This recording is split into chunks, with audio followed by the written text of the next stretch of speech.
Hey everyone, and welcome. Today we're going to pull back the curtain on a piece of technology that is, quite literally, running our world, even though most of us never even see it. So let me start with a question for you. What do you think is the single most powerful invention that you probably haven't given a single thought to today? It's not the car, it's not the internet, nope. It's the tiny little engine that makes both of those things and so much more possible. You got it. It's the integrated circuit. You might know it as the IC, the microchip, or, just the chip. It is the invisible brain humming away inside your phone, your laptop, your car, your coffee maker, pretty much everything with an on switch. So let's dive in. We're going to explore this unseen revolution, figure out how this little marvel came to be, and take a peek at where it's taken us next. Okay, so what is an integrated circuit really? Well, the best way to think about it is like a microscopic city. A whole sprawling metropolis of electronic parts, like transistors, all perfectly built and connected on one tiny sliver of silicon. It's the command center inside our gear, processing information at mind-boggling speeds. But to really appreciate just how incredible the IC is, we have to jump in a time machine. We need to go back to a time when electronics were anything but small. This is the story of going from giants to grains of sand.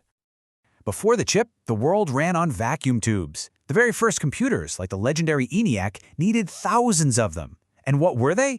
Basically, they were these clunky glass light bulbs that controlled electricity. But they were huge, they were super fragile, they burned out all the time, and they generated a ridiculous amount of heat. This chart really says it all, doesn't it? The leap we made was just staggering. We went from computers that filled an entire room, guzzling power and breaking down constantly, to computers that you can literally balance on your fingertip. This wasn't just a small improvement, it was a total game changer for humanity. Now, a revolution like this doesn't just happen by accident. It comes from brilliant minds tackling a huge problem. And the story of the integrated circuit really boils down to two incredible inventors who, working completely separately, basically changed the 20th century. And what's wild is how quickly it all happened. In 1958, you've got Jack Kilby over at Texas Instruments, and he shows off the world's first working IC. But then just a few months later in 1959, Robert Noyce at a company called Fairchild Semiconductor creates his own version. Two different people at two different companies having the same world-changing idea at almost the exact same time. But, and this is the crucial part, their designs were different. Kilby's chip was the first to work. He was the one who proved it was even possible to put all these components on one piece of stuff. But Noyce's design was the first to be practical. He used silicon and figured out how to build the connections right into the chip itself, which made it possible to mass-produce them. You really needed both breakthroughs to get the revolution started. So, once that door was kicked open, it just unleashed this tidal wave of progress, an era of exponential growth, all driven by a simple but ridiculously powerful observation that would become the heartbeat of the digital age for 50 years. And that observation is, of course, Moore's Law. It's named after Gordon Moore, one of the founders of Fairchild, and it basically predicted that the number of tiny transistors we could cram onto a chip would double about every 2 years. Now, this wasn't a law of physics, right? It was more of an observation that became a self-fulfilling prophecy, a target for the whole industry to chase. And it's the reason your phone is 1,000 times more powerful than a supercomputer from the 80s, but costs way, way less. And you can see that relentless march right here.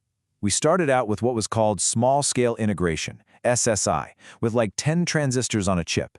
Then we jumped to medium, then large, and by the 1980s we hit very large-scale integration, VLSI, packing over 1 million transistors onto a single chip. It was just incredible.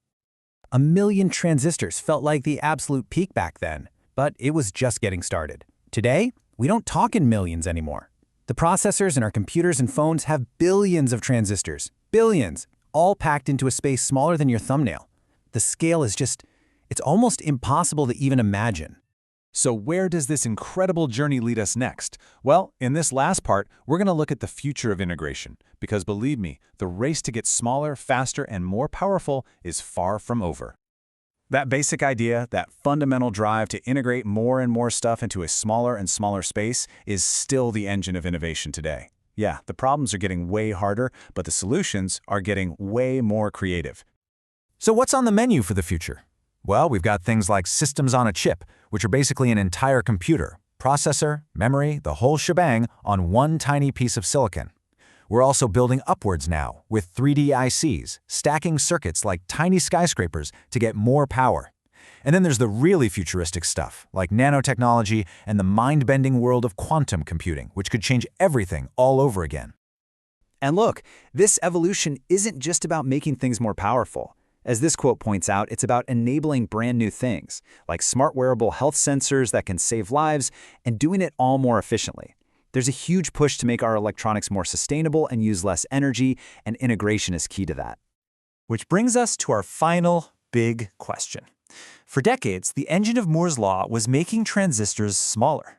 But we're getting very, very close to the physical limits of silicon. We're talking about the scale of individual atoms. So what happens when we just can't shrink them anymore? What's next? That's the billion-dollar question that a whole generation of inventors is trying to answer right now. And whatever they come up with, that's going to be the next unseen revolution. Thanks for watching.